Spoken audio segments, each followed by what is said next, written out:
Jésus est-il vraiment ressuscité?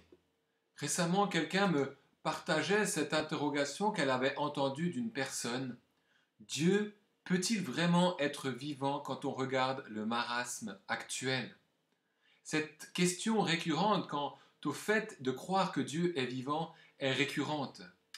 Lors de moments de souffrance, de moments difficiles, ou tout simplement parce que les personnes cherchent des réponses.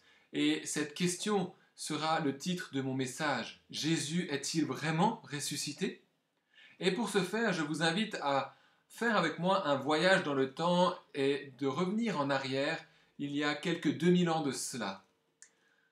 Alors même que Jésus vient d'être crucifié, 3 jours auparavant, deux de ses disciples se retrouvent sur le chemin d'Emmaüs et sont dans le doute quant à la possibilité que Jésus soit ressuscité et qu'il soit bel et bien vivant.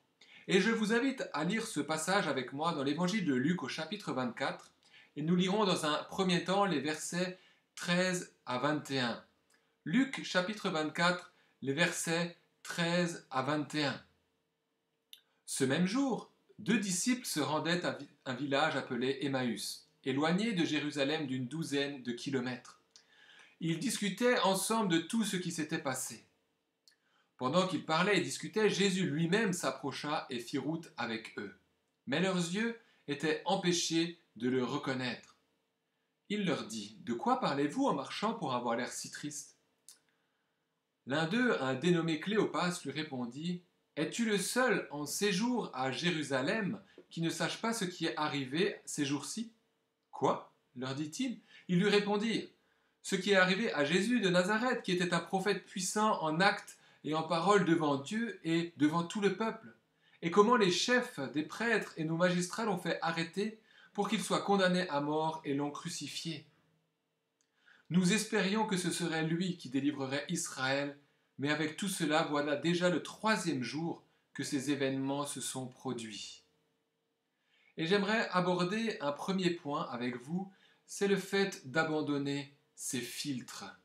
Abandonner peut-être, on pourrait dire, ces schémas, la façon dont on aimerait comprendre Dieu. Les deux disciples qui ne font pas partie des apôtres ont sans doute vu Jésus accomplir de nombreux miracles, annoncer avec force et amour la bonne nouvelle, marcher sur l'eau, guérir des malades, calmer la tempête, enseigner les maîtres de la loi eux-mêmes.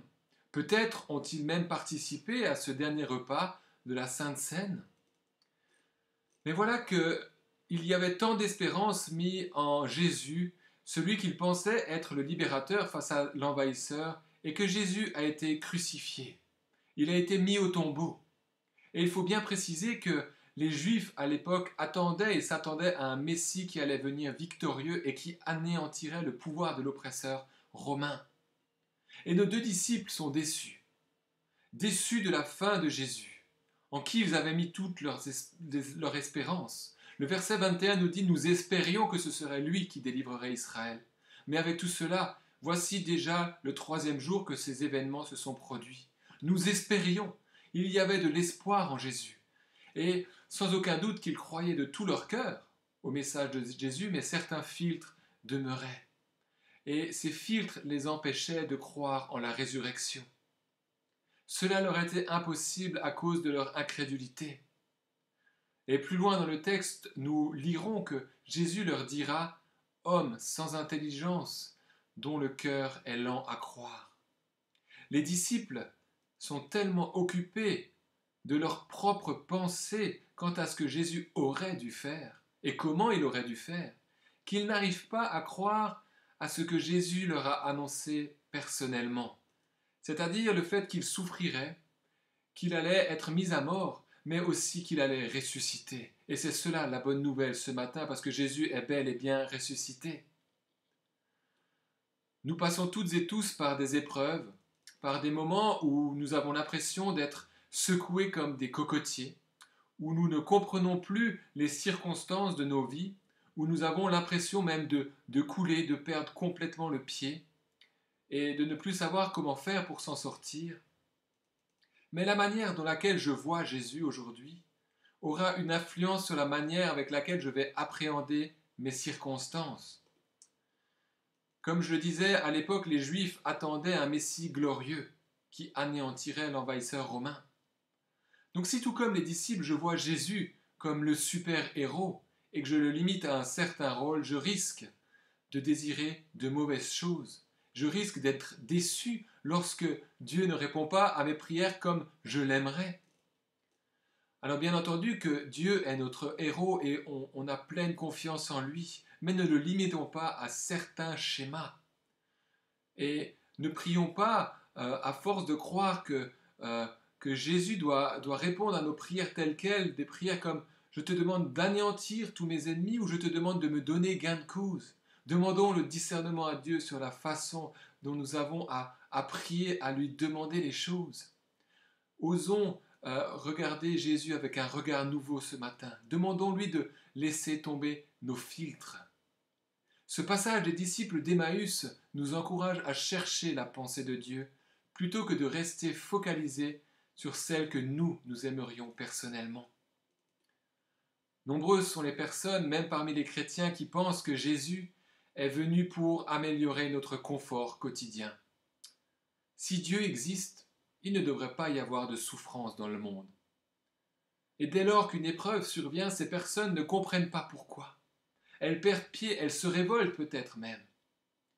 Mais ne sommes-nous pas quelquefois comme ces disciples? Ils désiraient être délivrés de l'oppresseur romain. Nous désirons une vie facile. Mais si leur plan humain avait été accompli, Jésus ne nous aurait pas libérés du péché aujourd'hui. Nous serions toujours esclaves. Jésus désire notre bonheur, mais quelquefois il permet que nous passions par des chemins plus escarpés, plus difficiles, pour que nous apprenions à le connaître différemment, pour que nos filtres tombent et que nous voyions en lui le ressuscité, pour que nous cessions d'avoir des schémas tout faits, pour que nous ayons une meilleure vision de qui il est réellement et de ce qu'il désire pour ses enfants. Les disciples d'Emmaüs n'arrivent pas à reconnaître Jésus lorsque celui-ci est à leur côté. Comment est-ce que c'est possible? Eux qui ont vu, entendu Jésus n'arrivent pas à le reconnaître physiquement, n'arrivent pas à reconnaître sa voix qui pourtant devait leur être familière. Alors sans doute qu'il y avait cette part d'incrédulité, le fait de ne pas croire, mais sans doute qu'il y avait aussi une action divine, surnaturelle. Parce que Jésus désirait d'abord enseigner ses disciples et leur montrer qui il est réellement. Il fallait que les disciples abandonnent leurs filtres. Si souvent nous pensons et nous désirons que Dieu agisse de telle ou telle manière. Nous limitons tellement Dieu qu'il nous est impossible de le voir répondre à nos prières. Nous croyons avoir compris Dieu, nous faisons de grandes théories, de grands débats. Mais la question qui demeure ce matin, c'est quels sont mes filtres? Quels sont les filtres qui m'empêchent de voir Jésus ressuscité, qui m'empêchent de voir Jésus agir?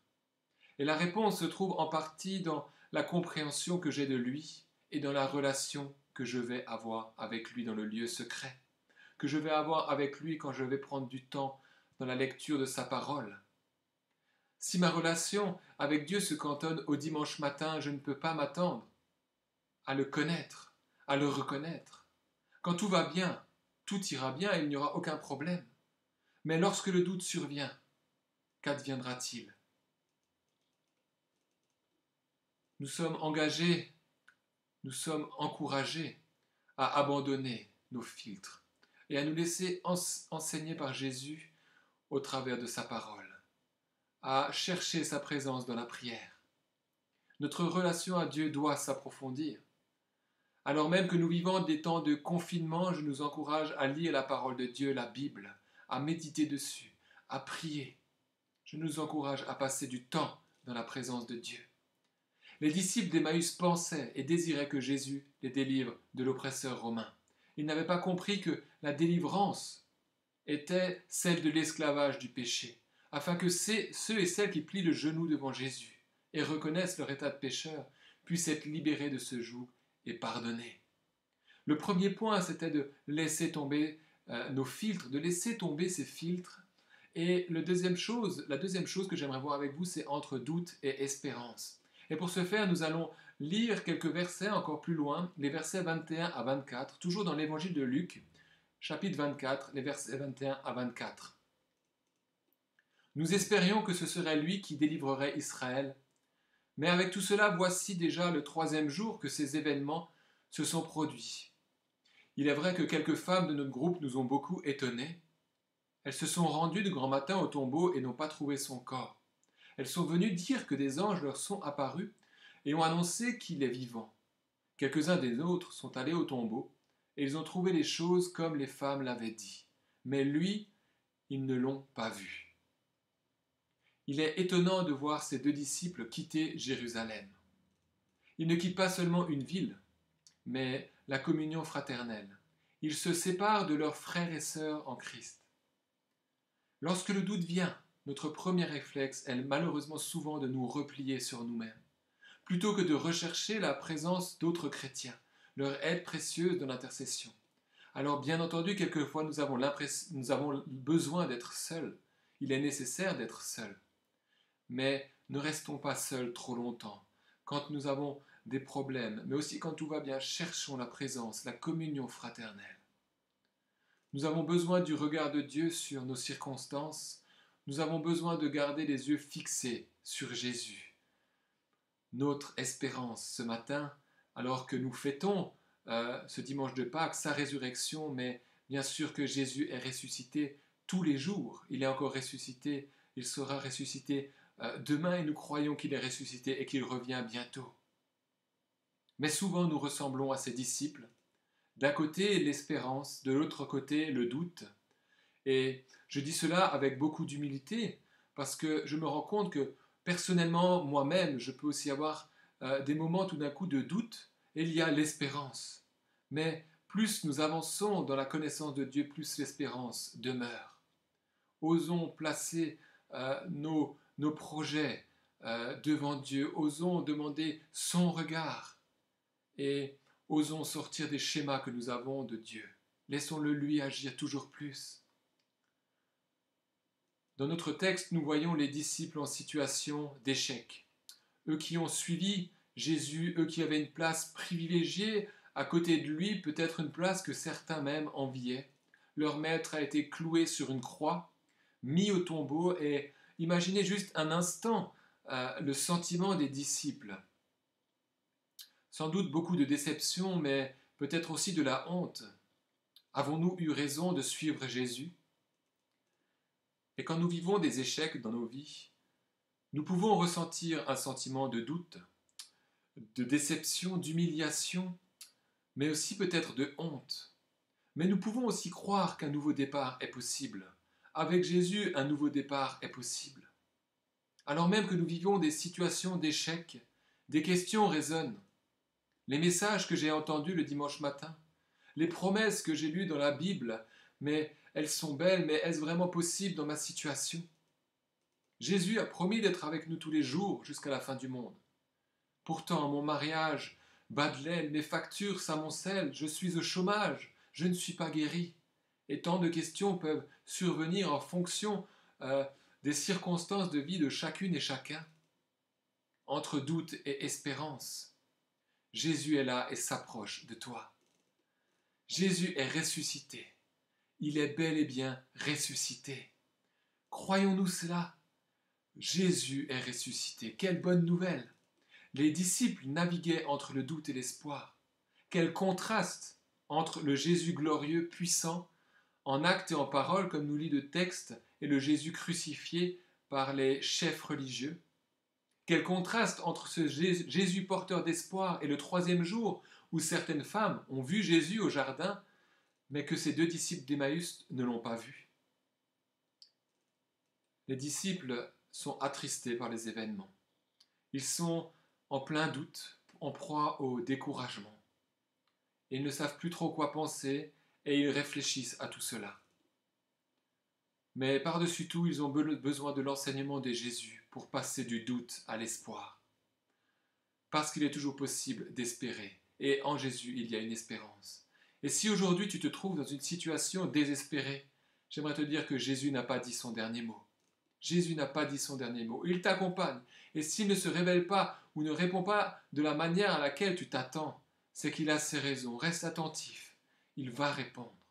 Je t'encourage à ne pas te laisser aller, mais à faire confiance à Jésus, à tomber à genoux, à lui demander son aide, à t'entourer de chrétiens et chrétiennes qui pourront prier pour toi aussi. Ne laissons pas les circonstances guider nos vies. Accrochons-nous à Jésus pour pouvoir traverser les circonstances difficiles. Ce chemin d'Emmaüs, entre l'espoir et le doute, nous l'avons tous prié un jour ou l'autre, et très probablement que nous y marcherons à nouveau. Mais sur ce chemin, Jésus s'approche et nous enseigne. Nous le voyons comme nous le dit le texte. C'est Jésus qui fait le premier pas et qui rejoint les disciples. C'est lui qui va les enseigner. Jésus a pris le temps d'enseigner ses disciples en leur expliquant de nombreux passages qui annonçaient sa venue. Et au fur et à mesure que Jésus enseigne ses disciples, ces derniers commencent à comprendre, à saisir que Jésus devait passer par ses souffrances pour pouvoir sauver tout homme, toute femme, qui le reconnaît comme Seigneur et Sauveur. Jésus est en train de préparer les disciples à une autre relation. En effet, Jésus ne sera plus jamais avec eux comme avant. Par contre, la communion invisible et spirituelle va demeurer. Et Jésus les prépare à cette relation, communion que nous pouvons vivre aujourd'hui encore car Jésus est ressuscité. Alors, quels sont tes doutes aujourd'hui ? L'actualité liée au coronavirus peut en réveiller certains. Vais-je contracter le virus ? Vais-je être hospitalisé ? Nous n'en savons rien, mais nous savons que Jésus sera aussi sur ce chemin. Qu'adviendra-t-il de l'économie une fois que tout cela sera derrière ? Vais-je conserver mon emploi ? Pourquoi ne suis-je pas guéri ? Pourquoi est-ce que je souffre tellement ? Pourquoi est-ce que j'ai l'impression que ma vie n'est qu'un enchaînement de catastrophes ? Nous n'avons pas la réponse, mais nous savons que Jésus est là, sur ce chemin. Les promesses de la Bible d'un côté, la réalité du terrain de l'autre.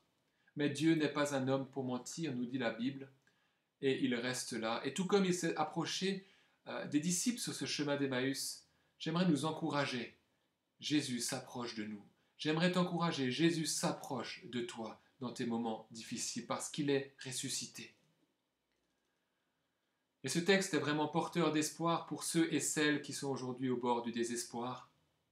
L'espérance demeure en Jésus.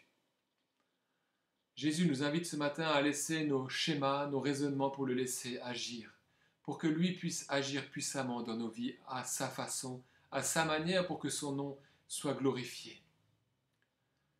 Et nous voyons encore sur ce chemin d'Emmaüs, et c'est la dernière chose que j'aimerais voir avec vous, c'est le fait que les disciples vont avoir une vraie rencontre avec le ressuscité. Et ce sera le troisième point, c'est la rencontre avec Jésus, avec le ressuscité. Jésus s'approche de ses disciples, s'intéresse aux raisons de leur tristesse. Et cette rencontre va bouleverser leur vie. Ils vont comprendre pourquoi Jésus est ressuscité. Nous avons besoin d'une rencontre quotidienne avec Jésus, pas seulement le jour où nous l'avons accepté dans nos vies, pas seulement le jour où nous avons fait vœu de baptême, nous avons fait vœu de le suivre jour après jour. Nous avons besoin d'une rencontre quotidienne avec Jésus. Nous avons besoin que nos filtres tombent. Cette bonne nouvelle de la résurrection résonne encore aujourd'hui, en ce dimanche de Pâques. Jésus est ressuscité et désire te rencontrer, désire nous rencontrer. Et je vous invite à prendre ces derniers versets, toujours dans l'évangile de Luc au chapitre 24, les versets 28 à 34. Lorsqu'ils furent près du village où ils allaient, il parut vouloir aller plus loin, mais ils le retinrent avec insistance en disant « Reste avec nous, car le soir approche, le jour est déjà sur son déclin. » Alors il entra pour rester avec eux. Pendant qu'il était à table avec eux, il prit le pain et après avoir prononcé la prière de bénédiction, il le rompit et le leur donna. Alors leurs yeux s'ouvrirent et ils le reconnurent, mais il disparut de devant eux. Ils se dirent l'un à l'autre, « Notre cœur ne brûlait-il pas en nous lorsqu'il nous parlait en chemin et nous expliquait les Écritures ?» Ils se levèrent à ce moment même et retournèrent à Jérusalem, où ils trouvèrent les 11 et les autres qui étaient rassemblés et qui leur dirent « Le Seigneur est réellement ressuscité et il est apparu à Simon. » nous voyons Jésus donner envie aux disciples de plus le connaître. Eux-mêmes ressentent comme un feu à l'intérieur. Et à un moment donné, Jésus fait mine de s'éloigner, mais là, ce sont les disciples qui lui demandent de rester. Et ce texte est frappant de contraste. Les deux disciples demandent à Jésus de rester parce que le jour décline, parce que l'obscurité arrive, elle commence à tomber. Ils voient en Jésus un élément stabilisateur, ils ressentent ce feu, mais ils ne l'ont pas encore reconnu. Jésus va répondre à leurs sollicitations et partager le repas. Et au moment de rompre le pain, au moment où il leur donne le pain, leurs yeux s'ouvrent et ils reconnaissent Jésus. Ils reconnaissent leur maître. Mais là déjà, il est parti. Mais quel message d'espérance dans ce texte! Jésus le ressuscité se révèle encore aujourd'hui et promet sa présence au quotidien dans nos vies. Jésus désire te rencontrer ce matin sur ton chemin d'Emmaüs. Alors même que tu es dans le doute, dans l'angoisse, il désire se révéler à toi. Dans des raisonnements et des schémas qu'il t'invite à laisser tomber, Jésus désire te rencontrer. Jésus désire se révéler à toi. Et remarquez ce qu'il se passe une fois qu'ils ont reconnu Jésus, alors même qu'auparavant ils avaient peur de l'obscurité, et qu'ils sont rentrés dans cette auberge. Là, ils reconnaissent Jésus et ils sont prêts à reparcourir les kilomètres qu'ils viennent de parcourir, dans la nuit même, parce que le soir est déjà bien plus avancé. Alors même qu'avant ils avaient peur, à ce moment donné, ils savent que Jésus est ressuscité et ils veulent l'annoncer plus loin. Jésus s'est révélé à eux. Du doute à l'espérance. Les disciples ne sont plus dans le doute. Ils ont cette espérance. Ils ont vu Jésus. Quelle joie, quelle espérance. Et ils partent annoncer cela à leurs amis. Non seulement Jésus est ressuscité, mais en plus, ils ont compris pourquoi. Ils ont compris que le sang de Jésus versé à la croix est le prix de la rançon de leurs péchés, de mon péché, de nos péchés, de tes péchés. Alors dans quelle obscurité es-tu ce matin? Es-tu dans le doute? Jésus est venu pour chasser cette obscurité, pour se révéler à toi, pour faire place à sa lumière, pour te donner sa paix. Ose laisser un peu de côté un instant tes préjugés de comment Dieu devrait agir ou aurait dû agir. Ose laisser Dieu s'approcher de toi. Réfléchis un instant à toutes les fois où dans ton cœur quelque chose comme un feu brûlait. Tu ressentais cette présence paisible, mais tu n'as peut-être pas accepté l'aide de Dieu. Jésus peut t'apporter paix et réconfort. Seul le roi crucifié et ressuscité est capable de cela, est capable de chasser tes doutes, est capable de te donner la paix, est capable de te réconcilier avec Dieu, est capable de pardonner tes péchés. Nous avons besoin que Jésus change notre regard, change notre façon de le voir. Nous avons besoin de comprendre que Jésus désire se révéler à nous de manière bien plus profonde. Car il faut bien le reconnaître, souvent nous sommes superficiels. Nous croyons le connaître, mais lui désire une relation tellement plus profonde. Que notre cœur brûle tout à nouveau pour Jésus, et parce que Jésus vit en nous. Je vous invite encore à prier ensemble. Seigneur Dieu, merci pour ta présence. Jésus, merci parce que tu es ressuscité et parce que nous avons cette espérance.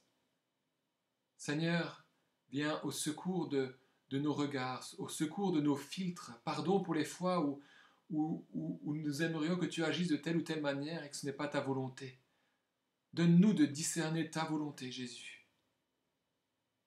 Donne-nous, Seigneur, la grâce. Fais-nous la grâce, Seigneur, de laisser tomber nos filtres, de passer du doute à l'espoir, parce que tu es ressuscité, Seigneur. Merci parce que tu es celui qui vient nous relever, tu es celui qui vient nous encourager encore aujourd'hui.